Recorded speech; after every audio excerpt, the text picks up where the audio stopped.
Hidup tanpa cinta dan kasih sayang juga tak bertabur harta membuat anak kecil bernama Kiki Fatmala bagai diterbangkan angin nestapa. Ia tak tahu harus mengadu pada siapa, sebab kala itu usianya masihlah dini. Yang ia tahu, sejak usia 2 tahun tak ada lagi ayah dalam hidupnya. Perceraian orang tua membuat Kiki makin terkurung dalam sepi. Maka berjalanlah Kiki kecil menapaki hidup dengan alas kaki ketabahan dan sabar diri. Waktu sekolah, aku tuh yang kehidupan aku cukup ya bukan dari keluarga yang berada, bukan yang sangat sederhana gitu ya, yang cukup nggak cukup. Misalkan kadang-kadang aku pergi sekolah naik bus gitu, di kantin kadang-kadang aku nggak jajan gitu. Kalau aku bisa jajan berarti pulangnya aku suka jalan kaki gitu. Jadi memang aku bukan dari keluarga yang berada, keadaan orang tua aku cukup prihatin gitu ya. Kiki yang tercekat dalam kesendirian mulai dihinggapi rasa rendah diri. Kiki merindukan sosok ayah. Ia ingin bermanja melepas rindu selayaknya anak kecil membutuhkan hangat peluk orang tua. Rasa rendah diri Kiki makin menjadi-jadi melihat rekan-rekannya bermanja-manja dengan ayah mereka. Hati Kiki makin menjerit sejadi-jadinya.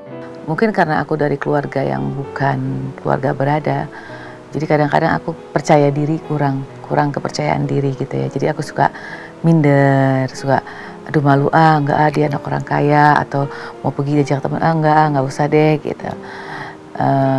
Ya seperti itu. Saat usia beranjak remaja, Kiki gelisah ingin bertemu ayah kandungnya. Beruntunglah saat itu sang Dara bersua dengan sosok yang selama ini ia rindukan. Dalam pertemuan sekian jam itulah Kiki merasakan bahagia. Namun Kiki juga merasakan betapa rindu itu tak membuatnya merasa dekat dengan sang ayah. Sebab Kiki terbiasa sendiri dan rindu itu malah terasa membatu. Aku ketemu papi aku tuh waktu umur 15 tahun. Jadi gimana ya, batin mungkin udah nggak deket karena udah dari kecil nggak pernah sama-sama ya.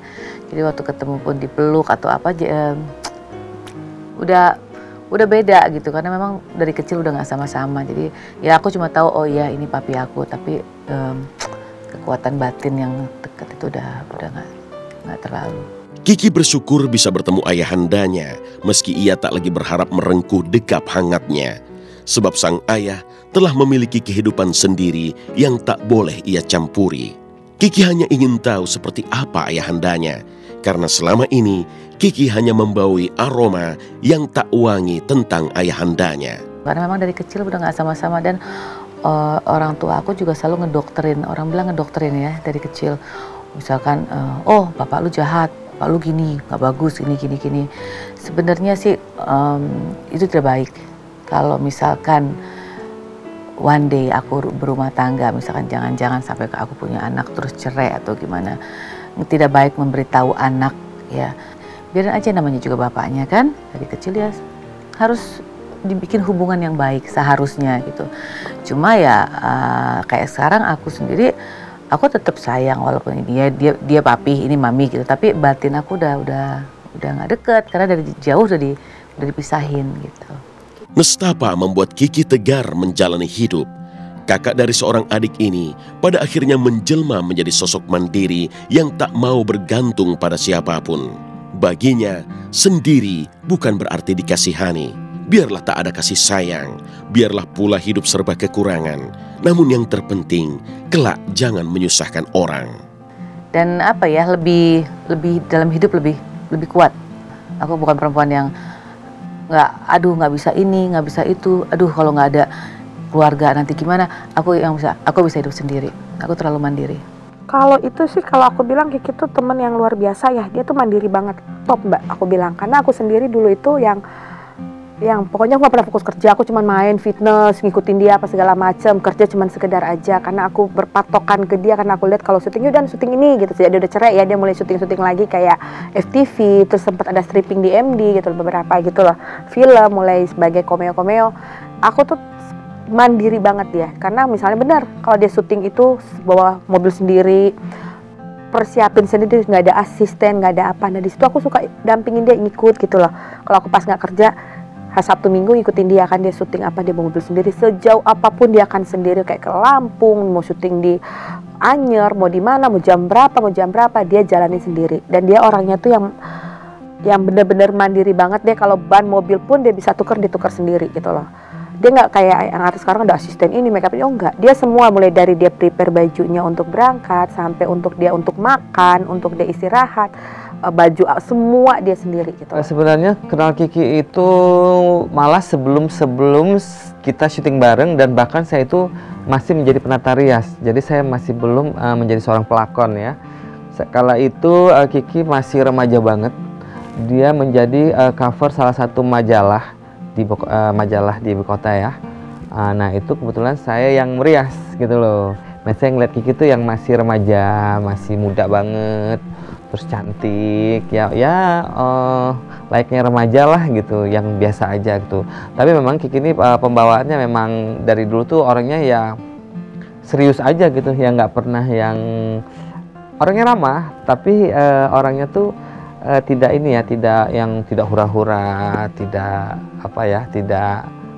yang ceria lah gitu, biasa aja gitu, biasa banget gitu. Rasa rendah diri yang membuka fragmen kehidupan masa kecil Kiki Fatmala makin berlapis-lapis kadarnya. Semua itu bermuasal dari tubuh Kiki yang gemuk.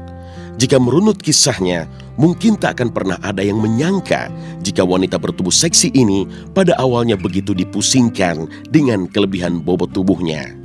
Waktu aku menanjak dewasa, udah mulai suka sama cowok, terus ada cowok bilang, ih lu gendut gitu kan. Kamu gendut gitu kan. Nah itu aku mulai termotivasi untuk nurunin berat badan.